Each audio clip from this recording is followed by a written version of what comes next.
आज हम बात करेंगे धर्म। यहाँ धर्म का तात्पर्य धार्मिक मान्यताओं से नहीं है, बल्कि हमारे कर्तव्य से है। जैसे ही हम किसी पर कोई प्रश्न करते हैं, सामने वाला तपाक से बोल उठता है, पहले अपना धर्म निभाओ, उसके बाद किसी पर सवाल उठाना।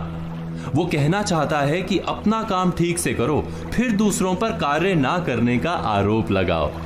हम अक्सर एक दूसरे पर उसके धर्म पर खरे उतरने की मांग करते रहते हैं, बिना ये सोचे कि धर्म वास्तव में क्या है, उसकी हमारे जीवन में कितनी भूमिका है। एक व्यक्ति का समाज में क्या धर्म होता है, एक पति या पत्नी का एक दूसरे के प्रति क्या धर्म होता है, या धर्म के कितने स्वरूप हो सकते हैं। वैसे तो धर्म के अनेक पहलू हैं, लेकिन सबसे खास बात धर्म की यह है कि वो सबको जिम्मेदार बनाने की बात करता है। और जो भी इस संसार में है, उसका अपना एक धर्म होता है। उदाहरण के लिए, पेड़ का धर्म है छाया और फल देना, नदी का धर्म है जीवनदायी जल बनकर बहते रहना, बादलों का धर्म है जल बरसाना, और सूर्य का धर्म है प्रकाश देना। इसी प्रकार मनुष्य का धर्म है उदार होना, सदाचारी और सद्व्यवहारी होना। मनुष्य का एकमात्र धर्म है प्राणी मात्र के प्रति उदारता का व्यवहार। इसीलिए भारत में कर्म से अधिक महत्व सदाचार को दिया गया है। सद्व्यवहार ही धर्म है, क्योंकि इस सद्व्यवहार में कर्म, धर्म, नीति, ज्ञान सब शामिल है। धर्म के अनेक रूप और प्रकार होते हैं।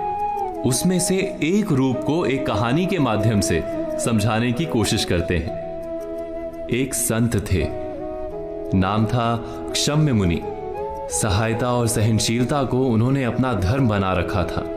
एक दिन वो नदी से नहाकर निकले तो एक बिच्छू को पानी में बहते पाया। उनके मन में आया कि इस बिच्छू की सहायता करनी चाहिए।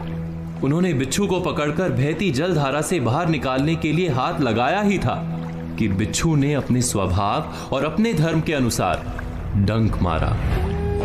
मुनि की पकड़ ढीली पड़ गई। बिच्छू फिर से पानी में बहने लगा।